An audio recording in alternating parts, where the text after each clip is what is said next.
वीरता, वचनबद्धता, समर्पण, संस्कार, राजनीति, इन सब के एक से एक उदाहरणों से भरा पड़ा है इतिहास, हमारा महाभारत का इतिहास। और जैसे ही ये महाभारत, ये इतिहास जहन में आता है, एक पल में जैसे सामने से कृष्ण, अर्जुन, भीष्म, कुरुक्षेत्र, कर्ण, एक क्षण में जैसे मन मस्तिष्क के सामने से गुजर जाते हैं और फिर तुरंत हमारा ध्यान एक योद्धा पे रुक जाता है, दानवीर कर्ण पे, जिससे भगवान भी छल करने से नहीं चूके और वो वीर सब जानते हुए भी अपने सिद्धांतों पर डटा रहा। हालांकि भगवान के ऐसा करने के पीछे कोई वजह रही होगी, क्योंकि भगवान कभी गलत नहीं हो सकते। मैंने बस एक समाज के नजरिए से ये छल वाली बात कही। पर कुछ भी हो, कर्ण से हम सब विदित हैं। और जब कर्ण की बात हो तो रश्मि रथी कोई कैसे भूल सकता है। रामधारी सिंह दिनकर जी का एक अमर महाकाव्य, और आज इसी महाकाव्य का मैं प्रथम सर्ग पढ़ना चाहूंगा। ये प्रसंग महाभारत का और रश्मि रथी का बड़ा ही प्रसिद्ध प्रसंग है। ये प्रसंग उस समय का है जब कौरवों और पांडवों की दीक्षा पूरी हो जाती है तो उनके कौशल प्रदर्शन के लिए राज्य आयोजन हो जाता है, जिसमें अचानक से युद्ध में शामिल होने के लिए कर्ण आ जाता है।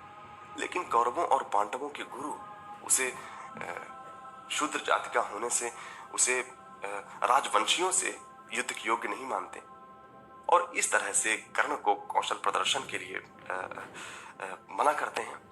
लेकिन तभी कर्ण के पक्ष में दुर्योधन सबके विरोध में खड़ा हो जाता है। वो कहता है कि किसी वीर की पहचान उसकी जाति और उसका वंश नहीं होता है, और यहीं पर कर्ण का राज्याभिषेक भी होता है। और यही प्रसिद्ध प्रसंग मैं आज आपके सामने पढ़ना चाहूंगा।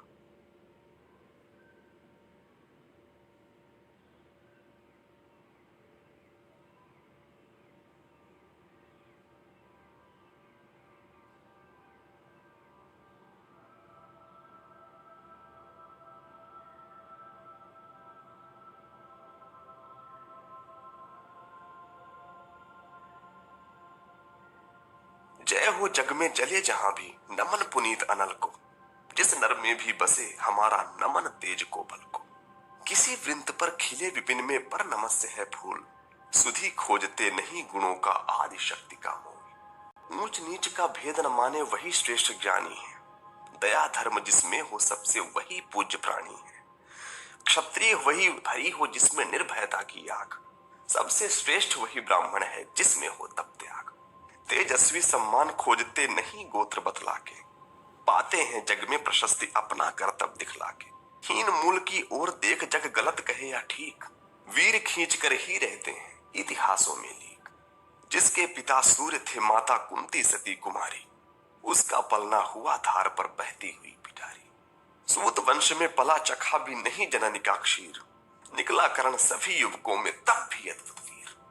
तन से समर शूर, मन से भावुक और स्वभाव से दानी, जाति गोत्र का नहीं शील का पौरुष का अभिमानी। ज्ञान ध्यान शस्त्रास्त्र शास्त्र का कर सम्यक अभ्यास, अपने गुण का किया कर्ण ने आप स्वयं सुविज्ञास। अलग नगर के कोलाहल से अलग पुरी पुरजन से, कठिन साधना में उद्योगी लगा हुआ तन मन से। निज समाधि में निरत सदा निज कर्मठता में चूर, वन्य कुसुम सा खिला कर्ण जग की आंखों से दूर। नहीं फूलते कुसुम मात्र राजाओं के उपवन में, अमित बार खिलते हैं पुर से दूर कुंज कानन में। समझे कौन रहस्य प्रकृति का बड़ा अनोखा हाल, गुदड़ी में रखती है चुन चुन बड़े कीमती लाल। जलद पटल में छिपा किंतु रवि कब तक रह सकता है, युग की अवहेलना शूरमा कब तक सह सकता है।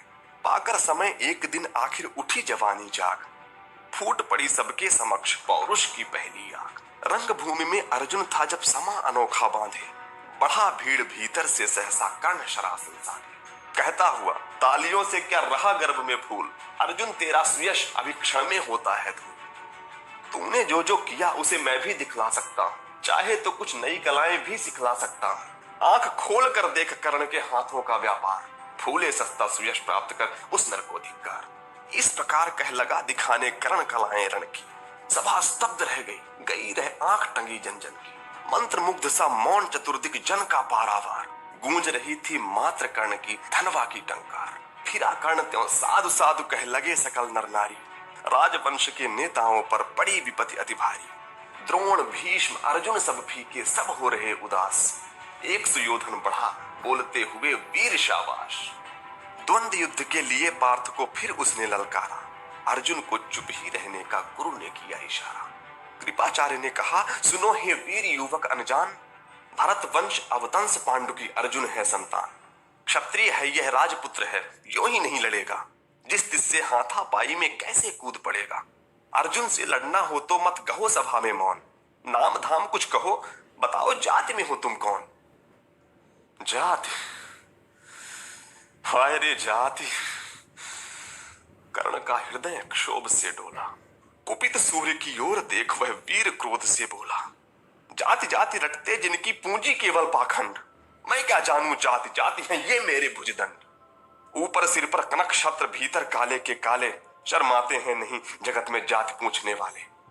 सूत पुत्र हूं मैं लेकिन थे पिता पार्थ के कौन, साहस हो तो कहो ग्लानि से रह जाओ मत मान।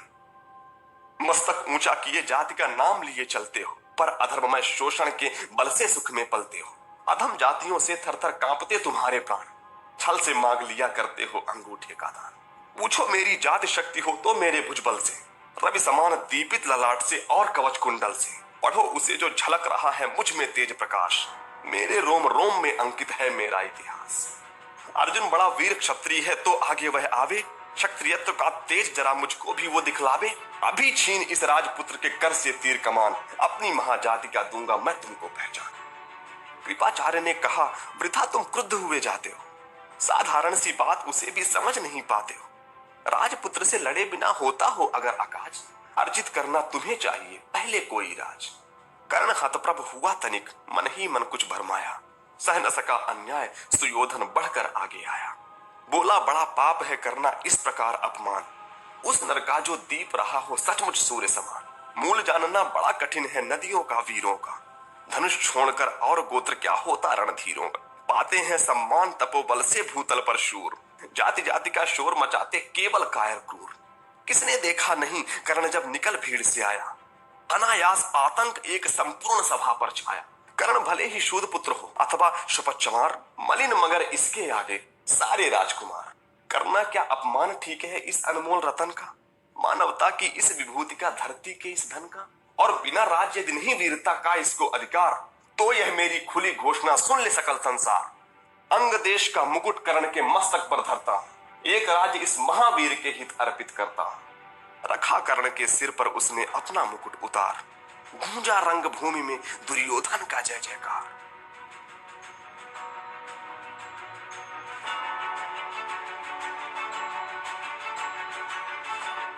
कर्ण चकित रह गया सुयोधन की इस परम कृपा से, फूट पड़ा मारे कृतज्ञता के भर उसे भुजा से। दुर्योधन ने हृदय लगाकर कहा बंधु हो शांत, मेरे इस क्षुद्रोपहार से क्यों होता उत्भ्रांत। अरे किया कौन सा त्याग अनोखा दिया राज यदि तुझको, अरे धन्य हो जाए प्राण तू ग्रहण करे यदि मुझको। कर्ण और गल गया, हाय मुझ पर भी इतना स्नेह, वीर बंधु हम हुए आज से एक प्राण दो दे। भरी सभा के बीच आज तूने जो मान दिया है, पहले पहल मुझे जीवन में जो उत्थान दिया है, ऋण भला होऊंगा उससे चुका कौन सा दाम। कृपा करें दिन मान की आऊं तेरे कोई काम। घेर खड़े हो गए कर्ण को मुदित मुग्ध पुरवासी, होते ही हैं लोग शूरता पूजन के अभिलाषी। चाहे जो भी कहे द्वेष ईर्ष्या मिथ्या अभिमान, जनता निज आराध्य वीर को पर लेती पहचान। लगे लोग पूजने कर्ण को कुमकुम और कमल से, रंग भूमि भर गई चतुर्दिक पुलकाकुल कलकल से। विनय पूर्ण प्रतिबंधन में ज्यों झुका कर्ण सविशेष, जनता विकल पुकार उठी जय जय महाराज अंगेश। महाराज अंगेश तीर सा लगा हृदय में जाके, विफल क्रोध में कहा भीम ने और नहीं कुछ पाके। है कि झाड़े पूंछ आज तक रहा यही तो काज, सूत पुत्र किस तरह चला पाएगा कोई राज। दुर्योधन ने कहा भीम झूठे बकबक करते हो, कहलाते धर्मज्ञ द्वेष का विष मन में धरते हो।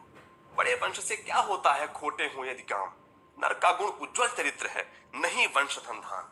सचमुच ही तो कहा कर्ण ने, तुम ही कौन हो बोलो। जन्मे थे किस तरह ज्ञात हो तो रहस्य है खोलो। अपना अवगुण नहीं देखता अजब जगत का हाल। निज आंखों से नहीं सूझता सच है अपना भाल। कृपाचार्य आ पड़े बीच में बोले, छी ये क्या है? तुम लोगों में बची नाम को भी क्या नहीं हया है? चलो चले घर को, देखो होने को आई शाम। थके हुए होंगे तुम सब, चाहिए तुम्हें आराम। रंग भूमि से चले सभी पुरवासी मोद मनाते। कोई कर्ण पार्थ का कोई गुण आपस में गाते। सबसे अलग चले अर्जुन को लिए हुए गुरुद्रोण। कहते हुए पार्थ पहुंचा यह राह नया फिर कौन। जन्मे नहीं जगत में अर्जुन कोई प्रतिबल तेरा। टंगा रहा है एक इसी पर ध्यान आज तक मेरा। एक लब्ध से लिया अंगूठा कहीं न मुख से आ। रखना चाहता हूं निष्कंटक बेटा तेरी राह। मगर आज जो कुछ देखा उससे धीरज हिलता है। मुझे कर्ण में चरम वीरता का लक्षण मिलता है। बढ़ता गया अगर निष्कंटक यह उद्भट भट्ट बाण। अर्जुन तेरे लिए कभी यह हो सकता है काल। सोच रहा हूं क्या उपाय मैं इसके साथ करूंगा। इस प्रचंडतम धूमकेतु का कैसे तेज हरूंगा। शिष्य बनाऊंगा न कर्ण को यह निश्चित है बात। रखना ध्यान विकट प्रतिभट का पर तू भी ये तात। रंग भूमि से लिए कर्ण को कौरव शंख बजाते। चले झूमते हुए खुशी में गाते मौज मनाते। कंचन के युग शैल शिखर सम सुगठित सुघर सुवर्ण। गल बाही दे चले परस्पर दुर्योधन और कर्ण। बड़ी तृप्ति के साथ सूर्य शीतल अस्ताचल पर से चूम रहे थे अंग पुत्र का स्निग्ध सुकोमल कर से। आज न था प्रिय उन्हें दिवस का समय सिद्ध अवसान। विरम गया क्षण एक क्षितिज पर गति को छोड़ विमान। और हाय रनिवास चला वापस जब राजभवन को। सबके पीछे चली एक विकला मसोसती मन को। उजड़ गए हों स्वप्न की जैसे हार गई हो दांव। नहीं उठाए भी उठ पाते थे कुंती के पांव। नहीं उठाए भी उठ पाते थे कुंती के पांव।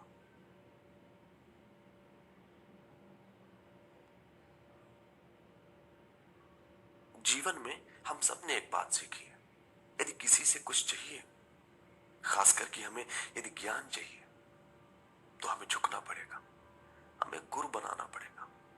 और यदि अपने आचरण से, अपनी लगन, अपनी एकाग्रता से, गुरु के ज्ञान पर अटूट विश्वास से, अपने चरित्र के बल पर, अपने सीखने की ललक के बल पर गुरु को इतना प्रभावित कर दिया जाए, ऐसी ढलान निर्मित कर दे गुरु से अपनी तरफ कि गुरु के ज्ञान का एक एक बूंद हम तक बह जाए, वही सच्ची गुरु भक्ति होती है।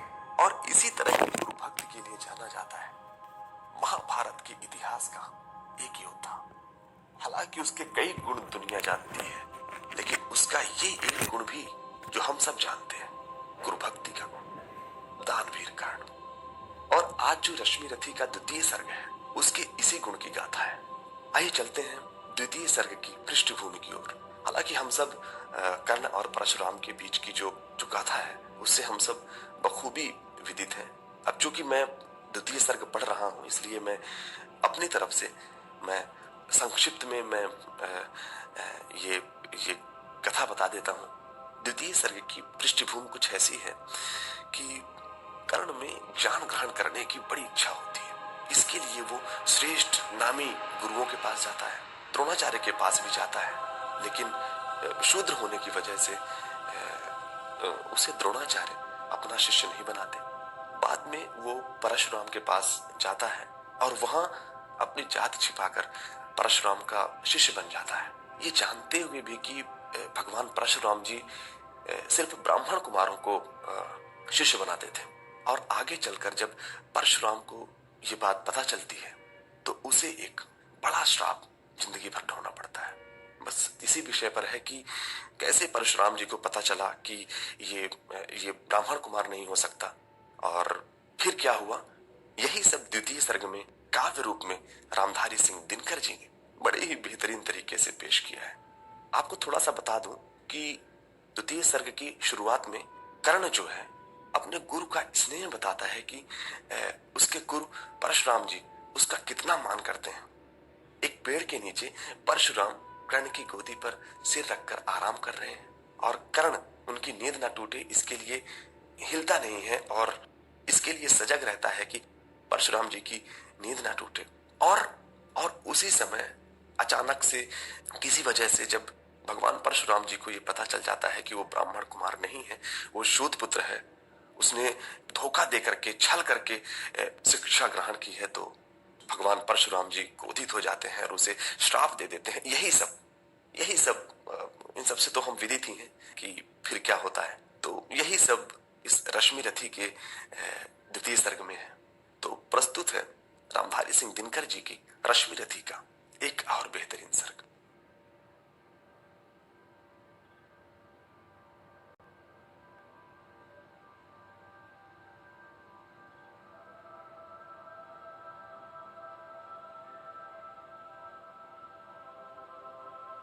शीतल विरल एक कानन शोभित आदित्यका के ऊपर, कहीं उत्स प्रस्रवण चमकते झरते, कहीं शुभ निर्झर।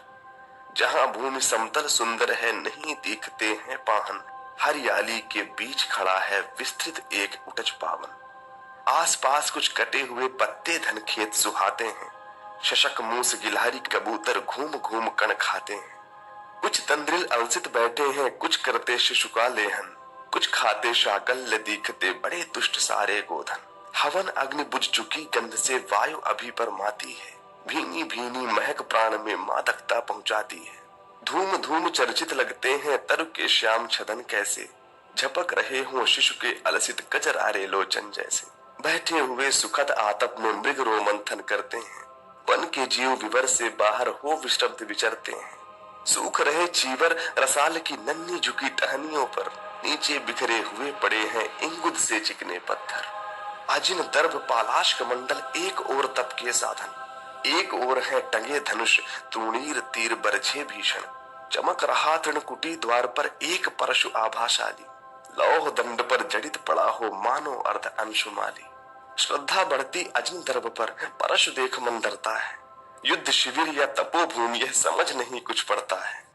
हवन कुंड जिसका यह उसके ही क्या है ये धनुष कुठार, जिस मुन की यह सुबह उसी की कैसे हो सकती तलवार। आई है वीरता तपोवन में क्या पुण्य कमाने को, या संन्यास साधना में है दैहिक शक्ति जगाने को। मन ने तन का सिद्ध यंत्र अथवा शस्त्रों में पाया है, या कि वीर कोई योगी से युक्ति सीखने आया है। परशु और तप ये दोनों वीरों के ही होते श्रृंगार, क्लियो न तो तप ही करता है, ना तो उठा सकता तलवार। तब से मनुष्य दिव्य बनता है, खड्ग विकार से लड़ता है, तन की समर भूमि में लेकिन काम खड्ग ही करता है। किंतु कौन नर तपोनिष्ठ है यहाँ धनुष धरने वाला, एक साथ यज्ञाग्नि और अस की पूजा करने वाला। कहता है इतिहास जगत में हुआ एक ही नर ऐसा, रण में कुटिल काल समक्रोधी, तप में महासूर्य जैसा। मुख में वेद पीठ पर तर्कस, कर्म में कठिन कुठार विमल। शाप और शर दोनों ही थे जिस महान ऋषि के संबल। यह कुटीर है उसी महामुनि परशुराम बलशाली का, भृगु के परम पुनीत वंशधर व्रती वीर प्रणपाली का। हाँ वही कर्ण की जांघों पर अपना मस्तक धरकर, सोए हैं तरुवर के नीचे आश्रम से किंचित हटकर। पत्तों से छन छन कर मीठी धूप माघ की आती है, पड़ती मुनि की थकी देह पर और थकान मिटाती है। कर्ण मुग्ध हो भक्ति भाव में मग्न हुआ सा जाता है, कभी जटा पर हाथ फेरता, पीठ कभी सहलाता है। चढ़े न चींटियां वदन पर, पड़े नहीं तृणपात कहीं, कर्ण सजग है उचट जाए गुरुवर की कच्ची नींद नहीं। वृद्ध देह तप से कृषकाया, उस पर आयुध संचालन, हाथ पड़ा श्रम भाव देव पर, असमय यह मेरे कारण। किंतु वृद्ध होने पर भी अंगों में है क्षमता कितनी, और रात दिन मुझ पर दिखलाते रहते ममता कितनी। कहते हैं ओ वत्स पुष्टिकर भोग न तू यदि खाएगा, मेरे शिक्षण की कठोरता को कैसे सह पाएगा। अनुगामी यदि बना कहीं तू, खान पान में भी मेरा, सूख जाएगा लहू बचेगा हड्डी भर ढांचा तेरा। जरा सोच कितनी कठोरता से मैं तुझे चलाता हूँ, और नहीं तो एक पाव दिन भर में रक्त जलाता हूँ। इसकी पूर्ति कहाँ से होगी बना अगर तू सन्यासी, इस प्रकार तो चबा जाएगी तुझे भूख सत्यानाशी। पत्थर सिंहों मांस पेशियां लोहे से भुजदंड अभय, नस नस में हूं लहर आग की तभी जवानी पाती जय। ब्राह्मण का है धर्म त्याग पर क्या बालक भी त्यागी हो, जन्म साथ शिलोच्छ वृत्ति के ही क्या वे अनुरागी हो। क्या विचित्र रचना समाज की गिरा ज्ञान ब्राह्मण घर में, मोती वर्षा वैश्य वेश में, बड़ा खड्ग क्षत्रिय कर में। खड्ग बड़ा उद्धत होता है, उद्धत होते हैं राजे, इसीलिए तो सदा बनाते रहते वे रण के बाजे। और करे ज्ञानी ब्राह्मण क्या, अस विहीन मन डरता है, राजा देता मान भूप का वह भी आदर करता है। सुनता कौन यहाँ ब्राह्मण की, सब करते अपने मन की। डूबो रही शोणित में भूको, भूपों की लिप्सा रण की। और रण भी किस लिए, नहीं जग से दुख दैन्य भगाने को, पर शोषक पथ भ्रांत मनुज को नहीं धर्म पर लाने को। रण केवल इसलिए कि राजे और सुखी हो, मानी हो, और प्रजाएं मिले उन्हें वे और अधिक अभिमानी हो। रण केवल इसलिए कि वे कल्पित अभाव से छूट सकें, बढ़े राज्य की सीमा जिससे अधिक जनों को लूट सकें। रण केवल इसलिए कि सत्ता बढ़े नहीं पत्ता डोले, भूपों के विपरीत न कोई कहीं कभी कुछ भी बोले। जो जो मिलती विजय अहम नरपति का बढ़ता जाता है, और जोर से वह समाज के सिर पर चढ़ता जाता है। अब तो है यह दशा कि जो कुछ है वह राजा का बल है। ब्राह्मण खड़ा सामने केवल लिए शंख गंगा जल है। कहाँ तेज ब्राह्मण में अविवेकी राजा को रोक सके, धरे कुपथ पर जब ही पांव वह तत्क्षण उसको टोक सके। और कहे भी तो ब्राह्मण की बात कौन सुन पाता है, यहाँ रोज राजा ब्राह्मण को अपमानित करवाता है। चलती नहीं यहाँ पंडित की, चलती नहीं तपस्वी की, जय पुकारती प्रजा रात दिन राजा जय यशस्वी की। सिर था जो सारे समाज का वही अनादर पाता है, जो भी खिलता फूल भुजा के ऊपर चढ़ता जाता है। चारों ओर लोभ की ज्वाला, चारों ओर भोग की जय, पाप भार से दबी धसी जा रही धरा पल पल निश्चय। जब तक भोगी भूप प्रजाओं के नेता कहलाएंगे, ज्ञान त्याग तप नहीं श्रेष्ठता का जब तक पद पाएंगे। अशन वसन से हीन दीनता में जीवन धरने वाले, सह कर भी अपमान मनुजता की चिंता करने वाले। कवि कोविद विज्ञान विशारद, कलाकार पंडित ज्ञानी, कनक नहीं कल्पना ज्ञान उज्जवल चरित्र के अभिमानी। इन विभूतियों को जब तक संसार नहीं पहचानेगा, राजाओं से अधिक पूज जब तक ना इन्हें वह मानेगा, तब तक पड़ी आग में धरती इसी तरह अकुलाएगी। चाहे जो भी करे दुखों से छूट नहीं वह पाएगी। थकी जीभ समझाकर गहरी लगी ठेस अभिलाषा को, भूप समझता नहीं और कुछ छोड़ खड्ग की भाषा को। रोक टोक से नहीं सुनेगा नृप समाज अविचारी है, ग्रीवाहार निष्ठुर कुठार का यह मदांध अधिकारी है। इसीलिए तो मैं कहता हूँ, अरे ज्ञानियों खड्ग धरो, हर न सका जिसको कोई भी, भूखा वह तुम त्रास हरो। नित्य कहा करते हैं गुरुवर, खड्ग महाभयकारी है, इसे उठाने का जग में हर एक नहीं अधिकारी है। वही उठा सकता है इसको जो कठोर हो कोमल भी, जिसमें हो धीरता वीरता और तपस्या का बल भी। वीर वही है जो कि शत्रु पर जब भी खड्ग उठाता है, मानवता के महागुणों की सत्ता भूल न जाता है। सीमित जो रख सके खड्ग को पास उसी को आने दो, विप्र जाति के सिवा किसी को मत तलवार उठाने दो।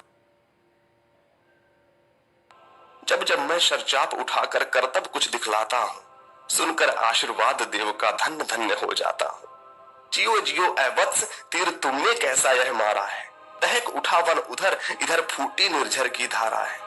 मैं शंकित था ब्रह्मा वीरता मेरे साथ मरेगी क्या, परशुराम की याद विप्र की जात न जुगा धरेगी क्या। पाकर तुम्हें किंतु इस वन में मेरा हृदय हुआ शीतल, तुम अवश्य ढोओगे उसको, मुझ में है जो तेज अनल। जियो जियो ब्राह्मण कुमार, तुम अक्षय कीर्ति कमाओगे, एक बार तुम भी धरती को क्षत्रिय कर जाओगे। निश्चय तुम ब्राह्मण कुमार हो, कवच और कुंडल धारी, तब कर सकते और पिता माता किसके इतना भारी। किंतु हाय ब्राह्मण कुमार, सुन प्राण कांपने लगते हैं, मन उठता धिक्कार, हृदय में भाव ग्लानि के जगते हैं। गुरु का प्रेम किसी को भी क्या ऐसे कभी खला होगा, और शिष्य ने कभी किसी गुरु को इस तरह छला होगा। पर मेरा क्या दोष, हाय मैं और दूसरा क्या करता, पी सारा अपमान द्रोण के मैं कैसे पैरों पड़ता, और पांव पड़ने से भी क्या गूढ़ ज्ञान सिखलाते वे, एकलव्य सा नहीं अंगूठा क्या मेरा कटवाते वे।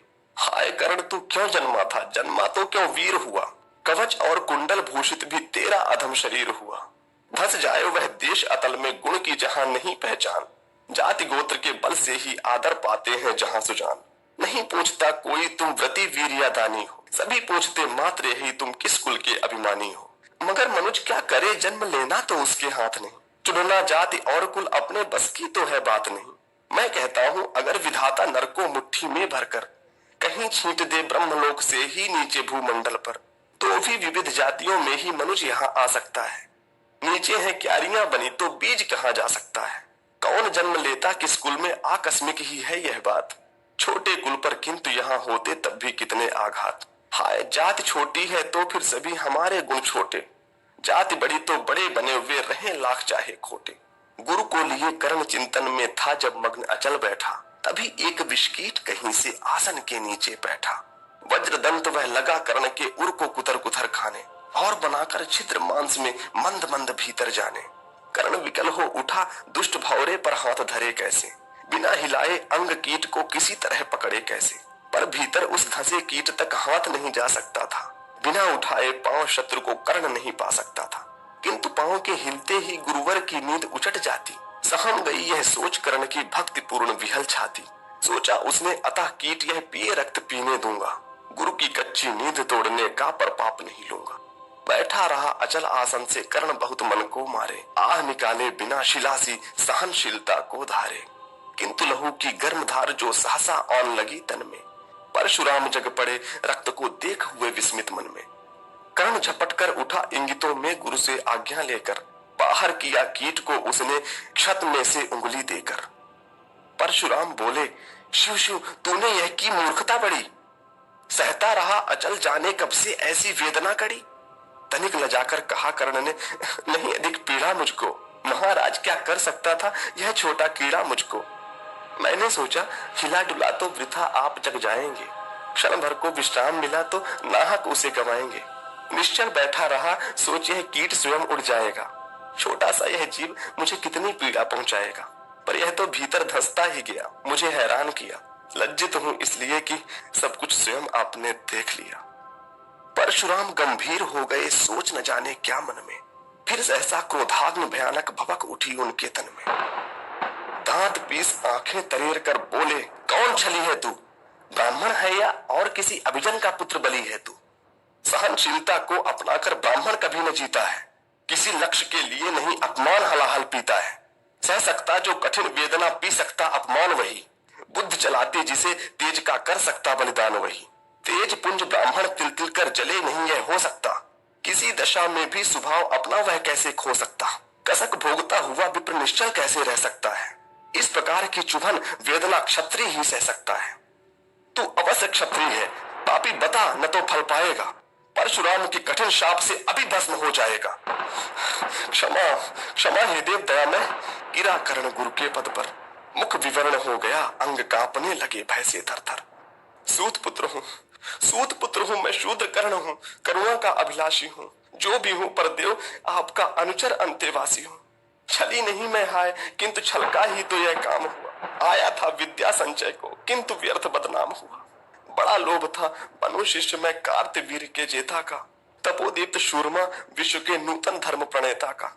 पर शंका थी मुझे सत्य का अगर पता पा जाएंगे, महाराज मुझ सूत पुत्र को कुछ भी नहीं सिखाएंगे। बता सका मैं नहीं इसी से प्रभु जाति अपनी छोटी, करें देव विश्वास भावना और न थी कोई खोटी। पर इतने से भी लज्जा में हाय गड़ा सा जाता, मारे बिना हृदय में अपने आप मरा सा जाता। छल से पाना मान जगत में किलबिश है मल ही तो है, ऊंचा बना आपके आगे सचमुच यह छल ही तो है। पाता था सम्मान आज तक दानी व्रती बली होकर, अब जाऊंगा कहां स्वयं गुरु के सामने छली होकर। करे भस्म ही मुझे देव, सम्मुख है मस्तक नत मेरा, एक कसक रह गई नहीं पूरा जीवन का व्रत मेरा। गुरु की कृपा शाप से जलकर अभी भस्म हो जाऊंगा, पर मतांध अर्जुन का मस्तक देव कहां मैं पाऊंगा। यह तृष्णा यह विजय कामना मुझे छोड़ क्या पाएगी, प्रभु अतृप्त वासना मरे पर भी मुझको भरमाएगी।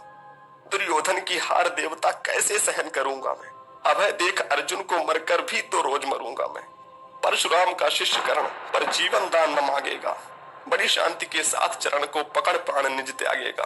प्रस्तुत हूँ दे शाप, किंतु अंतिम सुख तो यह पाने दे, इन्हीं पाद पद्मों के ऊपर मुझको प्राण गंवाने दें। लिपट गया गुरु के चरणों में विकल कर्ण इतना कहकर, दो कणिकाएं गिरी अश्रु की गुरु की आंखों से बहकर। बोले, हाय कर्ण तू ही प्रतिभट अर्जुन का नामी है, निश्चल सखा धार्त राष्ट्रों का विश्व विजय का कामी है। अब समझा किस लिए रात दिन तू ऐसा श्रम करता था, मेरे शब्द शब्द को मन में क्यों सी पीसा धरता था।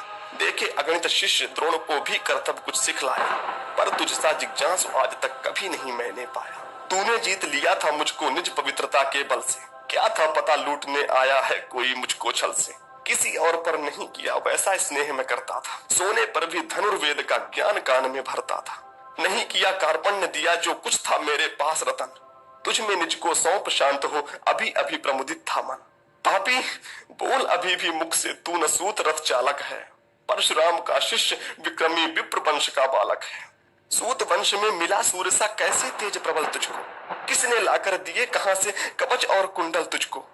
सुत सा रखा जिसे उसको कैसे कठोर हो मारूं मैं, जलते हुए क्रोध की ज्वाला लेकिन कहां उतारूं मैं। पद पर बोला कर्ण, दिया था जिसको आंखों का पानी, करना होगा ग्रहण उसी को अनल आज है गुरु ज्ञानी। ये अनल आंखों से सिर पर उसे संभालूं, दंड भोग जलकर मुन सत्तम छल का पाप छुड़ा लूंगा। परशुराम ने कहा, कर्ण तू वेद नहीं मुझको ऐसे, तुझे पता क्या सता रहा है मुझको असमंजस कैसे। पर तूने छल किया दंड उसका अवश्य ही पाएगा, परशुराम का क्रोध भयानक निष्फल कभी न जाएगा। मान लिया था पुत्र इसी से प्राण दान तो देता हूं, पर अपनी विद्या का अंतिम चरम तेज हर लेता हूं। सिखलाया ब्रह्मास्त्र तुझे जो काम नहीं वह आएगा, है यह मेरा शाप समय पर उसे भूल तू जाएगा। कर्ण विकल हो खड़ा हुआ कहे, हाय किया यह क्या गुरुवर, दिया शाप अत्यंत निदारुण लिया नहीं जीवन क्यों हर। वर्षों की साधना साथ ही प्राण नहीं क्यों लेते हैं, अब किस सुख के लिए मुझे धरती पर जीने देते हैं। परशुराम ने कहा, कर्ण यह शाप अटल है सहन करो, जो कुछ मैंने कहा उसे सिर पर ले सादर वहन करो।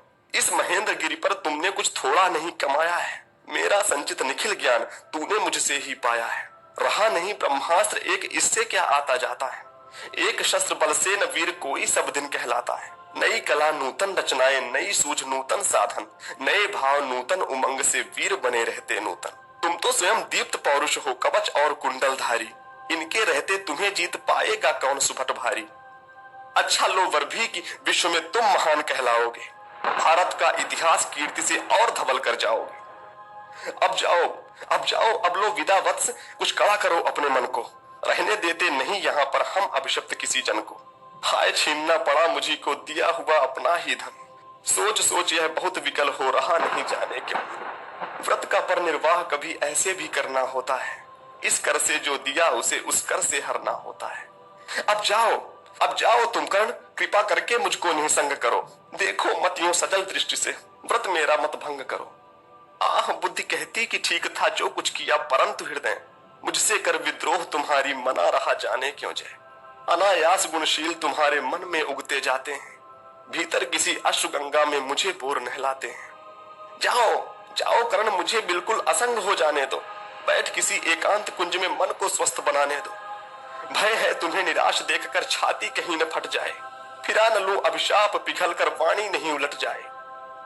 इस प्रकार कह परशुराम ने फिरा लिया आनन अपना, जहां मिला था वहीं कर्ण का बिखर गया प्यारा सपना। छूकर उनका चरण कर्ण ने अर्ध अश्रु का दान किया, और उन्हें जी भर निहार कर मंद मंद प्रस्थान किया।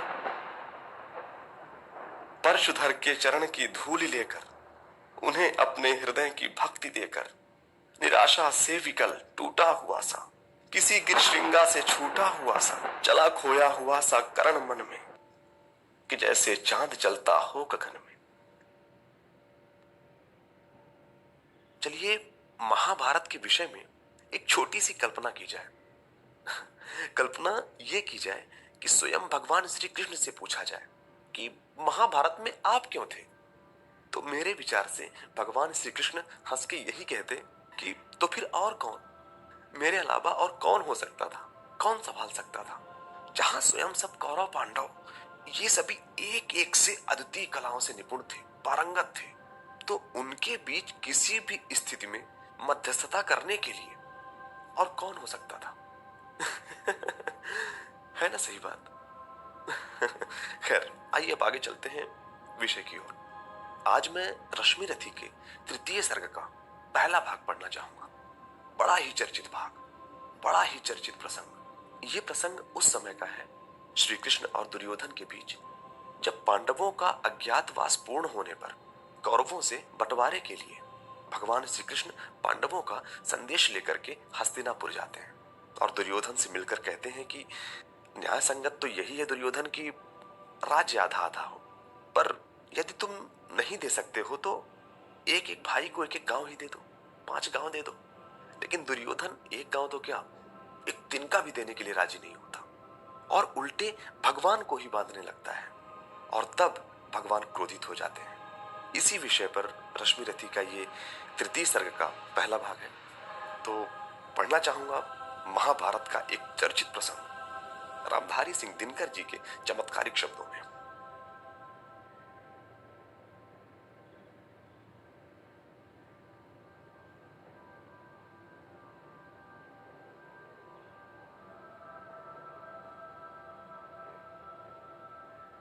हो गया पूर्ण अज्ञातवास, पांडव लौटे वन से साहस। पावक में कनक सदृश तपकर, वीरत्व लिए कुछ और प्रखर। नस नस में तेज प्रवाह लिए, कुछ और नया उत्साह लिए। सच है विपत्ति जब आती है, कायर को ही दहलाती है।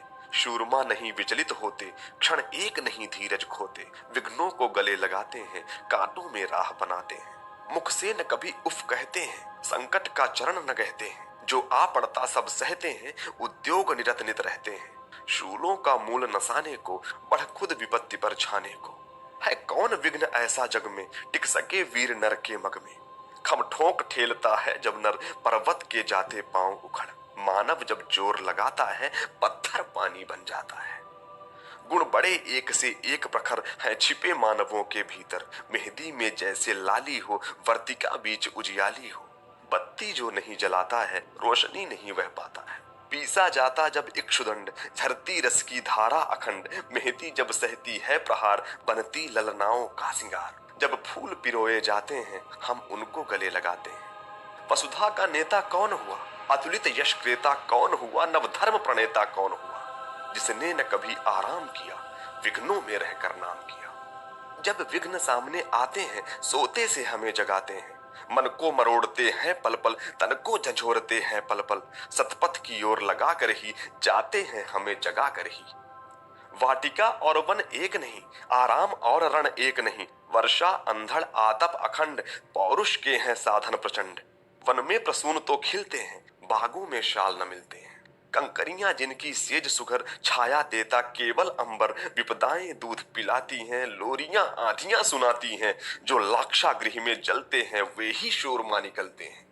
पढ़कर विपदाओं पर छाजा, मेरे किशोर मेरे ताजा। जीवन का रस छन जाने दे, तन को पत्थर बन जाने दे। तू स्वयं तेज भयकारी है, क्या कर सकती चिंगारी है। वर्षों तक वन में घूम घूम, बाधा विघ्नों को चूम चूम। सह धूप घाम पानी पत्थर, पांडव आए कुछ और निखर। सौभाग्य न सब दिन सोता है, देखें आगे क्या होता है। मैत्री की राह बताने को, सबको सुमार्ग पर लाने को। दुर्योधन को समझाने को, भीषण विध्वंस बचाने को। भगवान हस्तिनापुर आए, पांडव का संदेशा लाए। दो न्याय अगर तो आधा दो, पर इसमें भी यदि बाधा हो, तो दे दो केवल 5 ग्राम। रखो अपनी धरती तमाम, हम वही खुशी से खाएंगे। परिजन पर असिना उठाएंगे। पर दुर्योधन वह भी दे न सका, आशीष समाज की ले न सका। उल्टे हरि को बांधने चला, जो था असाध साधने चला। जब नाश मनुज पर आता है, पहले विवेक मर जाता है।